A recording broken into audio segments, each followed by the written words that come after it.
Breaking news రాష్ట్రంలో BRS పని అయిపోయిందన్నారు TPCC chief Mahesh Kumar Goud. Jubilee Hills నియోజకవర్గం రహమత్ నగర్ బూత్ స్థాయి సన్నాహక సమావేశంలో పాల్గొన్న ఏఐసీసీ ఇన్ఛార్జి మీనాక్షి నటరాజన్తో కలిసి ఆయన పాల్గొన్నారు. ప్రజలకు కావాల్సింది సెంటిమెంట్ కాదు అభివృద్ధి అని బీఆర్ఎస్పై ఫైర్ అయ్యారు. డ్రగ్స్ కల్చర్ తీసుకొచ్చింది కేటీఆర్ కాదా అంటూ ప్రశ్నించారు. కాంగ్రెస్ సెక్యులర్ పార్టీ అని, జూబ్లీహిల్స్ అన్ని రకాలుగా అభివృద్ధి చెందాలంటే నవీన్ యాదవ్ గెలవాల్సిన ఆవశ్యకత ఉంది అన్నారు మహేష్ కుమార్ గౌడ్.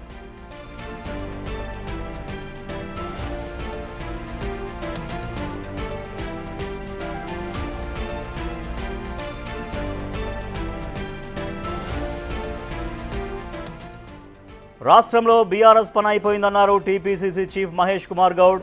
జూబ్లీహిల్స్ నియోజకవర్గం రహమత్ నగర్ బూత్ స్థాయి సన్నాహక సమావేశంలో పాల్గొన్న ఏఐసీసీ ఇన్ఛార్జ్ మీనాక్షి నటరాజన్తో కలిసి ఆయన పాల్గొన్నారు. ప్రజలకు కావాల్సింది సెంటిమెంట్ కాదు అభివృద్ధి అని బీఆర్ఎస్పై ఫైర్ అయ్యారు.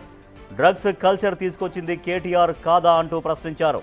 కాంగ్రెస్ సెక్యులర్ పార్టీ అని, జూబ్లీహిల్స్ అన్ని రకాలుగా అభివృద్ధి చెందాలంటే నవీన్ యాదవ్ గెలవాల్సిన ఆవశ్యకత ఉందన్నారు మహేష్ కుమార్ గౌడ్.